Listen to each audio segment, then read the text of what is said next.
आओ हम परमेश्वर के वचन की ओर चले और बाइबल से यूहन्ना उसका 8वां अध्याय और उसके पहले पद से लेकर उसके 11 पद तक। यूहन्ना 8:1-11। परंतु यीशु जैतून के पहाड़ पर गया। भोर को वह फिर मंदिर में आया। सब लोग उसके पास आए और वह बैठकर उन्हें उपदेश देने लगा। तो शास्त्री और फरीसी एक स्त्री को लाए जो व्यभिचार में पकड़ी गई थी और उसको बीच में खड़ा करके यीशु से कहा, हे गुरु, यह स्त्री व्यभिचार करते हुई पकड़ी गई है। व्यवस्था में मूसा ने हमें आज्ञा दी है कि ऐसी स्त्रियों को पथराव करे। और तो तू इस स्त्री के विषय में क्या करता है? उन्होंने उसको परखने के लिए यह बात कही ताकि उस पर दोष लगाने के लिए कोई बात पाए। परंतु यीशु झुककर उंगली से भूमि पर लिखने लगा। जब वे उससे पूछते ही रहे तो उसने सीधे होकर उनसे कहा, तुम में जो निष्पाप हो वही पहले उसको पत्थर मारे। और फिर झुककर भूमि पर उंगली से लिखने लगा। परंतु वे यह सुनकर बड़ों से लेकर छोटों तक एक एक करके निकल गए और यीशु अकेला रह गया और स्त्री वहीं बीच में खड़ी रह गई। यीशु ने सीधे होकर उससे कहा, हे नारी, वे कहाँ गए? क्या किसी ने तुझ पर दंड की आज्ञा न दी? उसने कहा, हे प्रभु, किसी ने नहीं। यीशु ने कहा, मैं भी तुझ पर दंड की आज्ञा नहीं देता। जा और फिर पाप न करना। परमेश्वर पिता का वचन हमारे लिए बहुत ही आशीषित है और परमेश्वर पिता का वचन सच्चा है। और बाइबल में लिखा है, यदि तू सच्चाई को जानेगा तो सच्चाई तुझे आज़ाद करेगी। बहुत ध्यान से परमेश्वर के वचन जो है उसको समझना। जो वचन आज हमने पढ़ा यूहन्ना उसका 8वां अध्याय और पहले पद से लेकर 11वें पद तक हमने पढ़ा। वहाँ पर बाइबल में ऐसा लिखा है कि एक बार प्रभु यीशु ने लोगों को प्रचार किया। जब प्रचार समाप्त हुआ तो कुछ शास्त्री लोग आए वहाँ पर, कुछ फरीसी लोग वहाँ पर आए। शास्त्री मतलब वचन को जानने वाले और लोगों को वचन सिखाने वाले लोग। फरीसी मतलब वो भी बाइबल के जानकार। और ऐसे लोग आए और ऐसे लोगों ने आकर एक बात बताई कि ये जो स्त्री है, क्योंकि वो लोग एक स्त्री को पकड़ कर लेकर आए थे, बोले जो स्त्री है ये व्यभिचार करते ही पकड़ी गई है। तो बोले तू ऐसी स्त्री के बारे में क्या कहता है? क्योंकि मूसा ने तो ऐसा लिखा है कि ऐसी स्त्रियों को पत्थर मार मार कर मार देनी चाहिए। तो तू क्या कहता है? और प्रभु यीशु को परखने के कारण से ये लोग आए थे। प्रभु यीशु समझ गए कि क्या कहना चाहते। प्रभु यीशु तुरंत जमीन पर झुक गए और झुककर नीचे मिट्टी के ऊपर वो उंगली से कुछ लिखने लगे। क्या लिखने लगे वो वहाँ पर बात स्पष्ट नहीं लिखी, लेकिन जैसे जैसे हम वचन में बढ़ते जाएंगे हमें पता चलता जाएगा कि प्रभु यीशु ने क्या लिखा था। अभी वो लोग पूछने लगे फिर से कि यीशु, इस स्त्री को हम क्या करें? मूसा ने ऐसा कहा था इसको पत्थर मार कर मार दिया जाए, इसको पत्थर मार कर मार दिया। तू क्या बोलता है? तू क्या बोलता है? प्रभु यीशु जैसे सुन नहीं रहे, वो तो जमीन पर झुक के लिख रहे। जब उन्होंने वो लोग पूछते ही रहे, फिर बीच में कुछ गैप डालकर प्रभु यीशु जो है वो खड़े हुए। और हम पढ़ते हैं जो वचन पढ़ा था उसका 6 पद पढ़ो तो। उन्होंने उसको परखने के लिए यह बात कही ताकि उस पर दोष लगाने के लिए कोई बात पाए। परंतु यीशु झुककर उंगली से भूमि पर लिखने लगा। हाँ, लेकिन प्रभु यीशु जो है वो झुककर उंगली से जमीन के ऊपर कुछ लिखने लगे। फिर 7वां पद पढ़ो तो। जब वे उससे पूछते ही रहे। हाँ, जब वे लोग पूछते ही रहे मतलब इनका पूछना चालू है, प्रभु यीशु का लिखना भी चालू है। ये पूछ रहे क्या करना चाहिए। मूसा ने ऐसा कहा, तू क्या कहता है? ये लोग लगातार पूछ रहे। प्रभु यीशु लगातार लिख रहे। वो लोग पूछते रहे। फिर तो उसने सीधे होकर उनसे कहा, तुम में जो निष्पाप हो वही पहले उसको पत्थर मारे। हाँ, फिर प्रभु यीशु जो है जो भी लिखते थे उसमें उन्होंने गैप डाला, और गैप डालने के बाद वो खड़े हो गए, और वहाँ पर जो खड़े थे, जो लोग पूछ रहे थे, उनको इतना बोला कि आप में से जो निष्पाप हो, मतलब कि जिन्होंने पाप ना किया हो, वो पत्थर मारे। जिन्होंने पाप ना किया हो वो पत्थर मारे। फिर प्रभु यीशु जो है वो वापस लिखने लगे। आगे पढ़ो तो उसका 8वां पद। और फिर झुककर भूमि पर उंगली पर लिखने लगा। क्या लिखा है? और फिर झुककर भूमि पर उंगली से लिखने लगा। हाँ, और फिर प्रभु यीशु झुककर उंगली से लिखने लगे। पहले लिख रहे थे, फिर बीच में गैप डाला, ये लोग पूछते रहे, फिर भी लिखते रहे, फिर गैप डालकर खड़े हुए। खड़े होकर इनको इतना बताया कि आप में से जो निष्पाप हो ना, वो इसके ऊपर पत्थर मारे। फिर वापस झुक गए, और वापस झुकने के बाद वापस लिखने लगे। वापस उनका लिखने का जो काम था वो उन्होंने आगे बढ़ाया।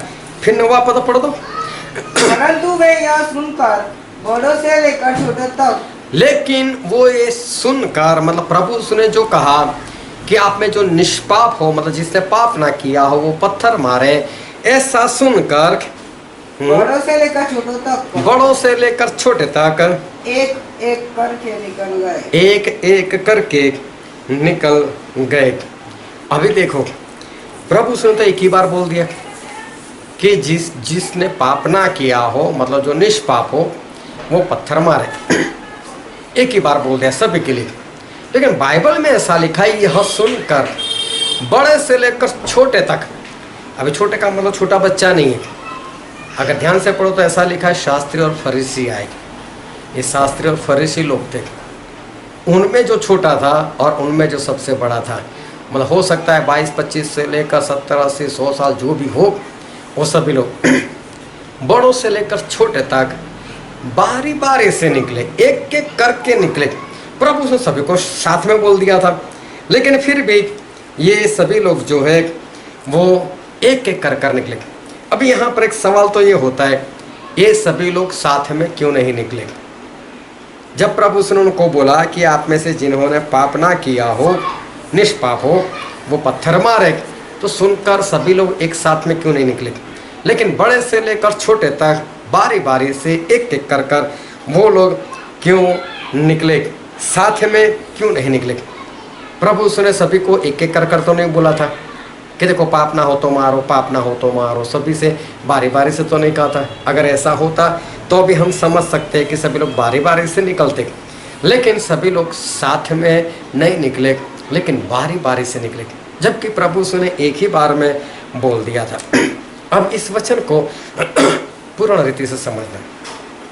प्रभु ने उपदेश किया था। प्रभु यीशु मसीह है, बचाने वाले हैं, और उनका काम ही बचाने का था। और प्रभु यीशु इस धरती पर थे, और तब एक बार प्रचार कर अभी तो हटे ही थे, लोगों ने प्रचार सुना ही था। इतने में शास्त्री और फरीसी लोग, ये सभी प्रभु यीशु के विरोधी लोग, वो लोग आए और उन्होंने आकर ऐसा कहा, एक स्त्री को लेकर आकर ऐसा कहा कि ये जो स्त्री है वो व्यभिचार करते ही पकड़ी गई है। और हम पढ़ते हैं जो वचन पढ़ा है उसका 3 पद। तब शास्त्री और फरीसी एक स्त्री को लाए जो व्यभिचार में पकड़ी गई थी, और उसको बीच में खड़ा करके यीशु से कहा, हे गुरु, यह स्त्री व्यभिचार करते हुए पकड़ी गई। और उसको बीच में खड़ा करके यीशु से कहा, हे गुरु, यह स्त्री व्यभिचार करते पकड़ी गई है। यह स्त्री व्यभिचार करते ही पकड़ी गई है। इसका मतलब ये स्त्री तब पकड़ी गई जब व्यभिचार चल रहा था, उस वक्त ये स्त्री पकड़ी गई। तो साथ में पुरुष होना चाहिए, पुरुष कहाँ गायब हो गया? ये लोग साथ में पुरुष को क्यों लेकर नहीं आए? ये स्त्री तो व्यभिचार करते ही पकड़ी गई थी। इसका मतलब ये लोग ये कहना चाहते हैं कि रंगे हाथ। तो फिर इन लोगों ने पुरुष को देखा है, पुरुष वहीं पर है, लेकिन ये लोग पुरुष को लेकर नहीं आए। अब हम ये नहीं सोच सकते कि पुरुष भाग गया, ऐसी परिस्थिति में भागना नामुमकिन सी बात है। तो ऐसा नहीं है कि पुरुष जो है वो भाग चुका है, लेकिन ये लोग जानबूझकर पुरुष को नहीं लेकर ये लोग आए और आकर अब प्रभु से ऐसा कह रहे कि ये स्त्री व्यभिचार करते ही पकड़ी गई है और मूसा ने ऐसा कहा है कि ऐसी स्त्रियों को पत्थर मार मार कर मार देना चाहिए, ऐसा लिखा भी था। तो तू क्या कहता है? अभी प्रभु से लोग पूछ रहे कि क्या करना चाहिए। तो ये सभी लोग तो तय कर आए थे, क्योंकि बाइबल में आगे हमने पढ़ा तो ऐसा लिखा है, बड़े से लेकर छोटे तक पत्थर फेंक कर एक एक वहाँ से निकल गया। तो ये लोग तो तय कर ही आए थे कि किसी भी तरह से इसको तो मारना ही है, लेकिन साथ में यीशु को भी फंसाना चाहते थे। इनको ऐसा यीशु बचाने का प्रयत्न करेंगे तो हम बोलेंगे तू तो मूसा के खिलाफ हमको भड़काता है, मूसा की व्यवस्था के खिलाफ हमको सिखाता है। तो दोनों काम इनके हो जाएंगे ये सोचकर, और ऐसे लोग आए थे जो उस जमाने के बड़े लोग, शास्त्री और फरीसी लोग। लेकिन जैसे इन्होंने पूछा, प्रभु सुनो मालूम ने क्या सोच लिया, और जो कुछ सोचा उस सोचकर तुरंत नीचे झुककर उंगली से मिट्टी में लिखने लगे। अभी देखो पेन का डॉट बहुत छोटा आता है, हम छोटे पॉइंट वाले अक्षर में लिख सकते हैं, लेकिन उंगली का पॉइंट छोटा नहीं होता तो उसमें बड़े अक्षर से लिखा जाता है। अभी प्रभु यीशु ने जमीन के ऊपर बड़े बड़े अक्षर से लिखना शुरू किया। क्या लिखा बाइबल में नहीं लिखा है, लेकिन परमेश्वर हमें पूरा बताने वाले कि प्रभु यीशु ने क्या लिखा था। प्रभु यीशु लिखते गए लिखते गए लिखते गए लिखते गए। ये लोग पूछ रहे, 7वें पद में लिखा है, ये लोग पूछते रहे क्या करे क्या करे क्या करे, मूसा ने ऐसा कहा तू क्या कहता है, मूसा ने ऐसा कहा तू क्या कहता है। लेकिन प्रभु यीशु जो भी लिखते थे वो लिखते गए लिखते गए लिखते गए। फिर उन्होंने बीच में गैप डाला और फिर वापस खड़े हो गए, और वापस खड़े होने के बाद उन्होंने ऐसा कहा, आप में से जो निष्पाप हो, मतलब जिसने कभी भी पाप ना किया हो, वो पत्थर मारे। प्रभु उसने मना नहीं किया मत मारो, मूसा ने नहीं लिखा ऐसा भी नहीं बोला, लेकिन बोला आप पत्थर मार सकते हो। लेकिन अगर साथ में आपने भी पाप ना किया हो तो किसको कह रहे? शास्त्री लोग, फरीसी लोग, ऐसे लोगों को प्रभु से कह रहे, जो चर्च के अगुवे बनकर बैठे, ऐसे लोगों को प्रभु से कह रहे आप में पाप ना हो, आपने कभी पाप ना किया हो, मार सकते हो, मारो। फिर बाइबल में ऐसा लिखा है, फिर प्रभु से झुक गए, फिर प्रभु से मिट्टी के ऊपर उंगली से लिखने लगे, और वहां ये सुनकर ऐसा लिखा है, ये सुनकर छोटे से लेकर बड़े तक बारी बारी से निकल गए। ये बारी बारी से क्यों निकले? अभी परमेश्वर का आत्मा जो बता रहे, मैं आपके सामने प्रकट कर रहा हूँ कि प्रभु यीशु जो है वो पहले से जो काम कर रहे थे वो काम ये था, उन्होंने ये किया कि 10 हुक्म जो मूसा ने दिए थे वो उन्होंने सबसे पहले लिखना शुरू किया। मेरे सिवा तेरा और कोई परमेश्वर ना हो। दूसरा हुक्म, मूर्ति पूजा मत करो। तीसरी आज्ञा, परमेश्वर का नाम व्यर्थ में मत लो। इस तरह से प्रभु एक के बाद एक के बाद एक के बाद आज्ञा लिखते गए। उंगली से लिख रहे, छोटी जगह में नहीं लिख रहे, बड़ी जगह में लिख रहे, झुक कर लिख रहे, सभी लोग देख रहे ये आज्ञा लिखकर क्या कर रहा है, आज्ञा लिखकर क्या कर रहा है। लेकिन एक बार जब तक 10 आज्ञा खत्म नहीं हुई, प्रभु से कुछ नहीं बोले। जैसे ही 10 आज्ञा खत्म हो गई, गैप डाला, अभी भी कुछ लिखना बाकी था। फिर खड़े हो गए, बोले, और तब तक ये लोग पूछते रहे क्या करें क्या करें क्या करें क्या करें। और फिर प्रभु यीशु खड़े हुए और ऐसा कहा, आप में से जो निष्पाप हो वो पत्थर मार सकता है। आप में से जो निष्पाप हो वो पत्थर मार सकता है। अभी ऐसा लिखा है, ये लोग बारी बारी से निकले, एक एक कर कर निकले। इसका मतलब प्रभु यीशु की बात सुनकर तुरंत नहीं भागे कि हाँ हमारे अंदर तो पाप है, चलो भागो यहां से। लेकिन प्रभु यीशु फिर झुक गए, फिर लिखने लगे। अभी क्या हुआ होगा कि समझो कि वहां पर सिमोन नाम का कोई व्यक्ति होगा, शास्त्री या फरीसी, और उसने भी समझो कि प्रभु यीशु के सिवा, मतलब परमेश्वर के सिवा किसी और को भी परमेश्वर माना होगा। और प्रभु यीशु ने पहले ही आज्ञा के सामने उसका नाम लिखे, सीमोन। उसने जैसे देखा कि मेरा नाम है, पत्थर फेंको, निकलो यहाँ से, लोगों को पता चला कि मैं ये हूँ। निकला। फिर दूसरा नाम, फिर तीसरा नाम, फिर चौथा नाम। वहां पर जितने भी खड़े थे, प्रभु यीशु को एक एक का नाम मालूम था। सभी लोगों ने कौन कौन से हुक्म को नहीं माना है वो भी उनको मालूम था। एक एक हुक्म के सामने उनका नाम लिखने लगे, ये हुक्म इसने माना, ये हुक्म इसने माना, ये हुक्म इसने माना। जैसे जैसे लोगों के नाम आते गए, वो लोग पत्थर फेंक फेंक कर वहां से भागने लगे। कोई भी वहां पर नहीं रुका। फिर लिखा है, खत्म करने के बाद प्रभु खड़े हुए, जो आखिरी था वो भी चला गया होगा। प्रभु सुन दे, हाँ कहाँ गए सब, गायब। उस स्त्री को पूछा, वो तुझे किसी ने दोषी नहीं ठहरा? स्त्री चाहे दोषी है, चाहे व्यभिचार करते पकड़ी गई है, चाहे जो भी है, लेकिन वो बोलती नहीं। अब ये स्त्री ऐसा क्यों बोल रही कि किसी ने मुझे दोषी नहीं ठहराया? सभी लोग दोषी तो ठहरा चुके थे उसको, लेकिन स्त्री मना कर रही। मना तो इसलिए कर रही कि कोई दंड नहीं दे पाया, सभी लोग चले गए। प्रभु से बोलते, कोई बात नहीं, मैं भी तुझे दंड नहीं देता जा, क्योंकि प्रभु से वो है, उन्होंने तो सारी आज्ञाओं को माना है। वो अभी भी स्त्री को पत्थर मार मार कर मार सकते, लेकिन प्रभु से उसको छोड़ दिया और बोलो मैं भी तुझे छोड़ रहा हूँ, लेकिन अब से तू कभी भी पाप मत करना। अभी देखना, यहाँ पर हमें 3 तरह के लोग दिखाई देते हैं। एक तो सबसे पहले प्रभु यीशु।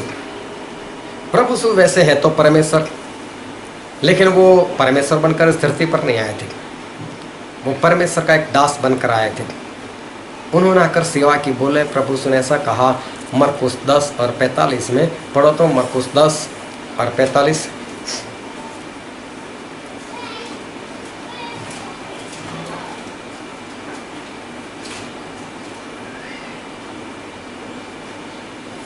क्योंकि मनुष्य का पुत्र इसीलिए नहीं आया कि उसकी सेवा टहल की जाए, पर इसीलिए आया कि आप सेवा टहल करें और बहुतों की छुड़ौती के लिए अपना प्राण दे।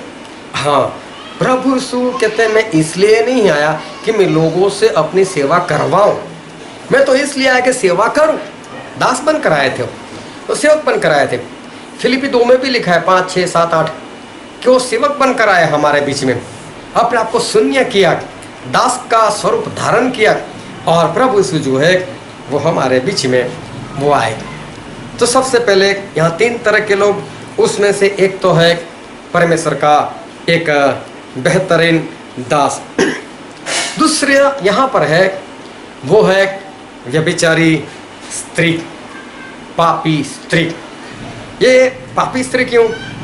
क्योंकि रंगे हाथ ये पकड़े गए थे। इन लोगों ने आकर ऐसा कहा, ये स्त्री व्यभिचार करते ही पकड़ी गई है, तो पुरुष कहाँ है?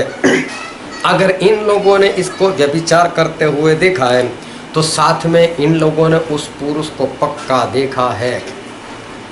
पुरुष कहाँ है? ये लोग उस पुरुष को क्यों नहीं लेकर आए? हो सकता है वो पुरुष उस जमाने का याजक हो। हाँ, ऐसा हो सकता था। ये भी तो शास्त्री फरीसी लोग हैं, ये सभी में तो पाप था। और 10 हुक्म में तो है ना, व्यभिचार मत करो, उसके सामने भी प्रभु ने कई लोगों के नाम लिखे होंगे। सभी लोग ने अपना नाम देख देख कर वहाँ से भाग गए। किसी ने ऐसा नहीं बोला कि प्रभु मेरा नाम यहाँ पर क्यों लिखा है, किसी ने विरोध नहीं किया। इसका मतलब सभी ने अपना पाप मान लिया था, सभी वहाँ से भाग गए। वरना ये तो बोल सकते थे नहीं हमने तो कोई पाप नहीं किया। इसका मतलब सभी ने कबूल किया, मुंह से नहीं, लेकिन हृदय से और वहाँ से चुपके से भाग निकले बारी बारी से।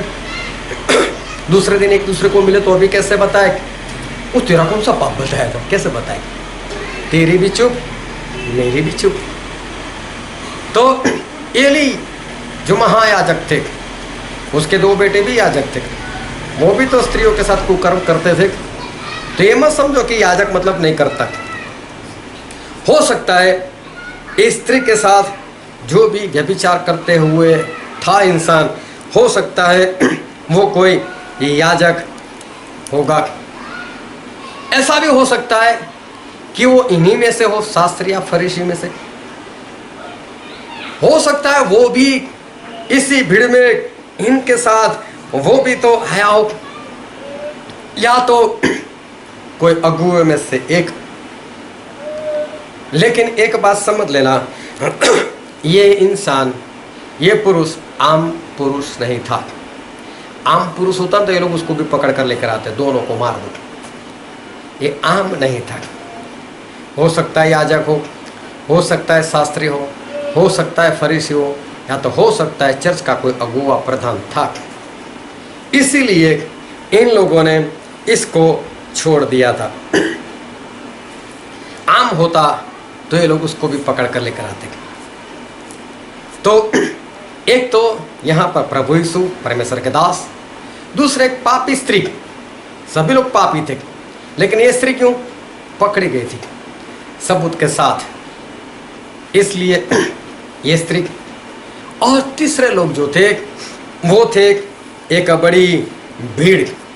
लेकिन जो भीड़ थी, ये भीड़ के लोग कैसे थे, और ये भीड़ के लोग उस जमाने में प्रभु यीशु के सामने जो आए वो कैसे थे?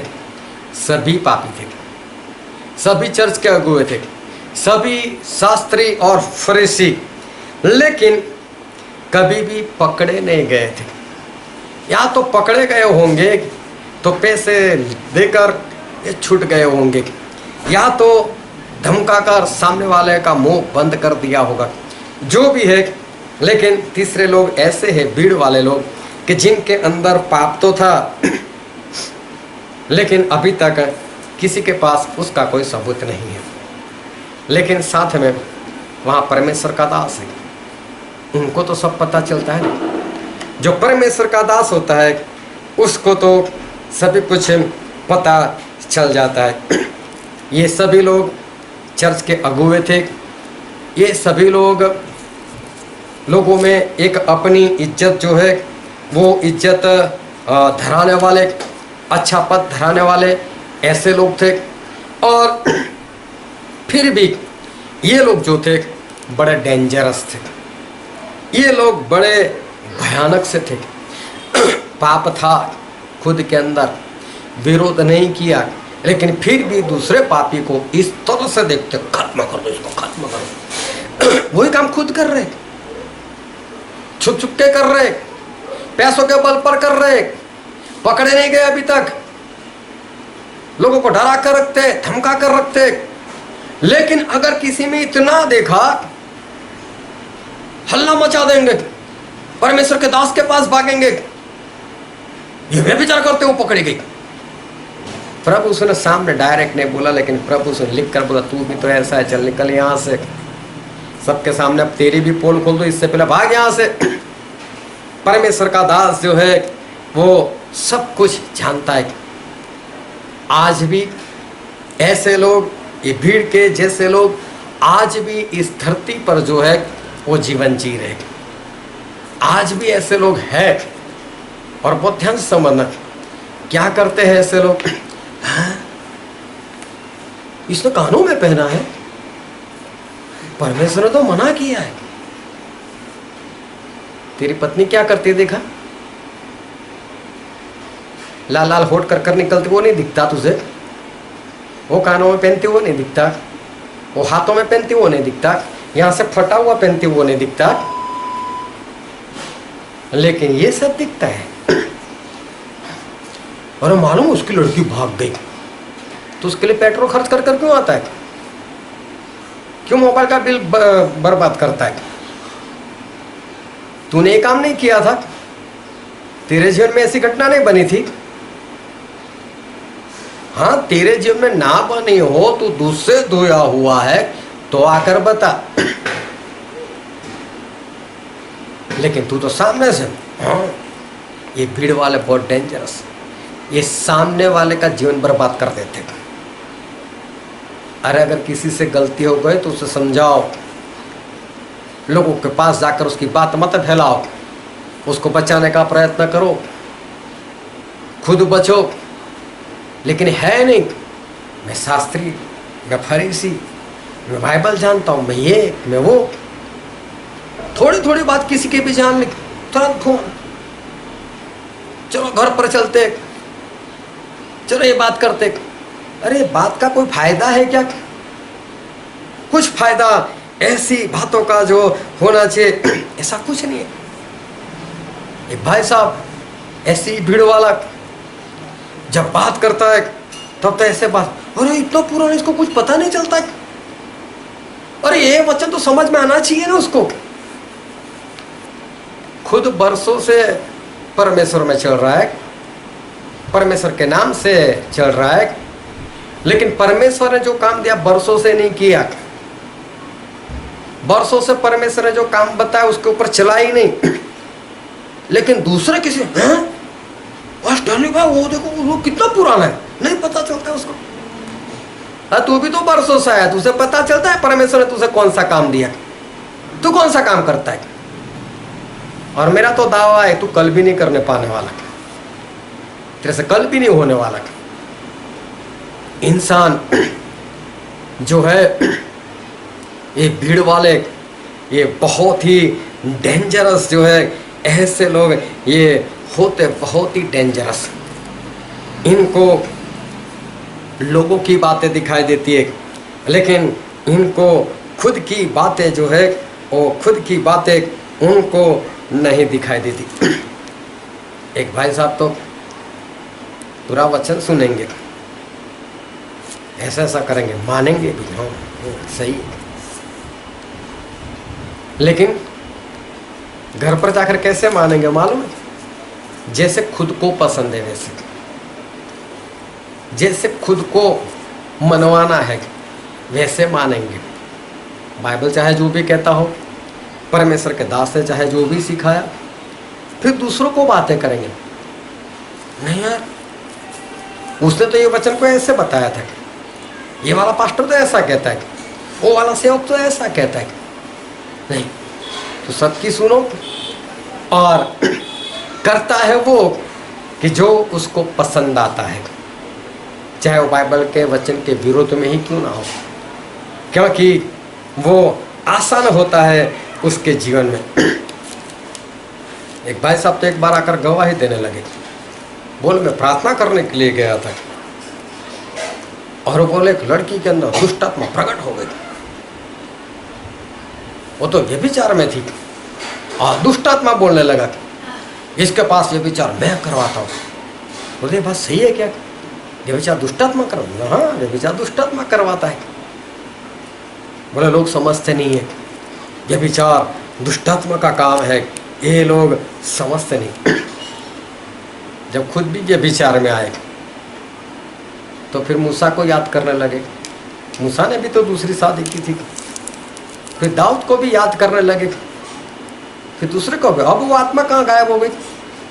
और वो आत्मा खुद के अंदर नहीं दिखाई देती, व्यभिचार की आत्मा, लेकिन दूसरों के अंदर इंसान को तुरंत नजर आता है, लेकिन खुद के अंदर जो नजर आना चाहिए वो नजर नहीं आता। ये भीड़ वाले बहुत डेंजरस, ये किसी को समय से पहले खत्म कर सकते लोग। ये एक जहर है, भयानक सा जहर, सांप का जहर इसके सामने कुछ भी नहीं। ऐसे जहरीले लोग हैं ये। और भीड़ वाले लोग बहुत ही डेंजरस। एक भाई वो सभी की बातें करेंगे, वो इतने साल से क्या चाल चला उसका, ये इतने साल से क्या चाल चला उसका, वो ऐसा वो इसको ये नहीं पता चलता, वो नहीं पता चलता। बाइबल की बड़ी बड़ी बातें, ये नहीं होगा, ऐसा नहीं हो सकता, ऐसा करना है, वैसा जीवन जीना है। किसी को भी बोल देगा, किसी की भी परवाह नहीं। उसके माता पिता उससे इतने परेशान है, इतने परेशान है। उसके माता पिता क्या बोलते हैं मालूम है? ये मर जाए तो अच्छा है। इतने परेशान उससे। और अगर उसको बताओ कि तेरे माता पिता परेशान, नहीं माता पिता बाद में पहले परमेश्वर। अरे क्या माता पिता बाद में पहले परमेश्वर? तेरी माँ को तेरी जरूरत है, तेरे बाप को तेरी जरूरत है। पहले कुरिन्थी में तो लिखा है 13वें अध्याय में कि तू अपने इस शरीर का बलिदान भी दे दे, लेकिन तेरे अंदर प्रेम ना हो तो कुछ भी नहीं। अभी इसके अंदर प्रेम ही नहीं है माता पिता के प्रति। और बस मैं ये, मैं वो, मैं ऐसा करता हूँ, मैं वैसा करता हूँ। दूसरों का तुरंत दिखाई देता है, खुद की बात नहीं नजर आती, खुद का उसको नहीं दिखाई देता। एक भाई साहब भी काफ़ी पुराने, हर बार एक ही बात, मैं अभी सीख रहा हूँ, मैं अभी सीख रहा हूँ। अरे आपने पहली क्लास में लड़के को रखा, 10 साल तक वो सीखता ही रहे, तो फिर उसका बाप क्या बोलेगा? सीख भी कब लेगा? परीक्षा कब देगा? पास कब होगा? आगे कब निकलेगा? ये नहीं दिखाई देता। बरसों से एक ही बात कि बस मैं सीख रहा हूँ, मैं सीख रहा हूँ। और बाइबल में ऐसा लिखा है, हम पढ़ते हैं 1 तिमोथी इसका 5वां अध्याय,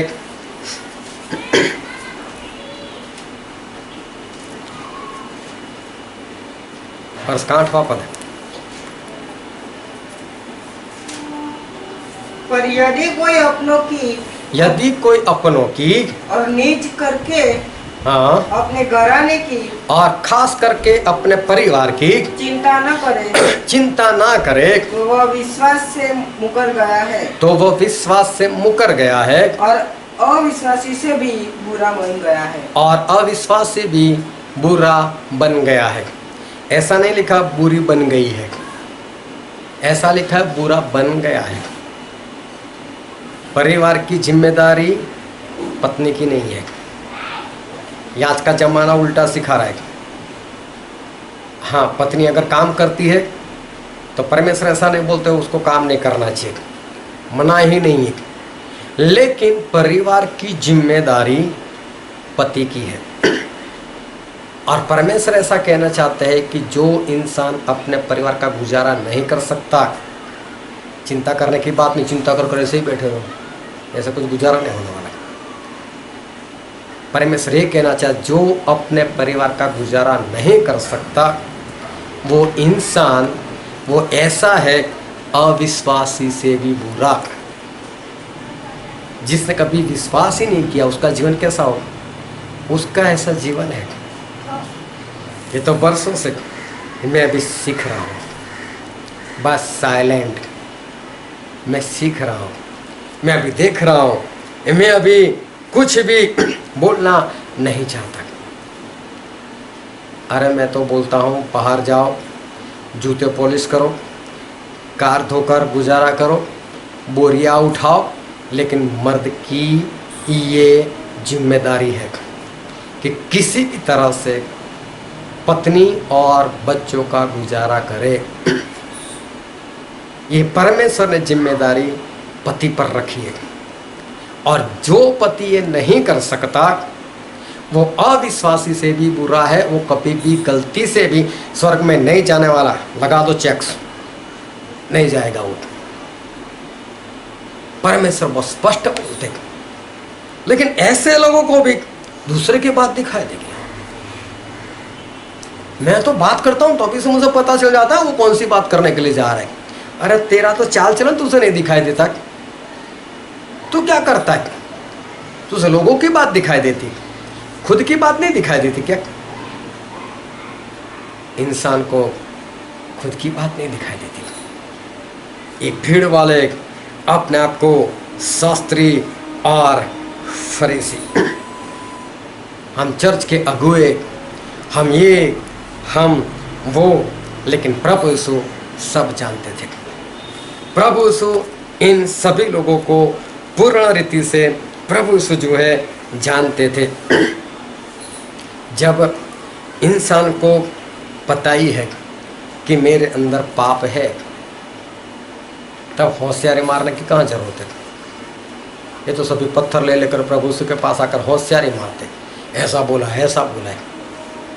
सभी नंगे हो गए ना प्रभु यीशु के पास, पत्थर फेंक कर भागना पड़ा ना। स्त्री को भी तो पता चल गया ना कि तू अगर पकड़ी गए तो ये लोग पकड़े नहीं गए, वरना ये भी तेरे जैसे ही थे। पता तो चले गया। मेरे परमेश्वर सब जानते हैं।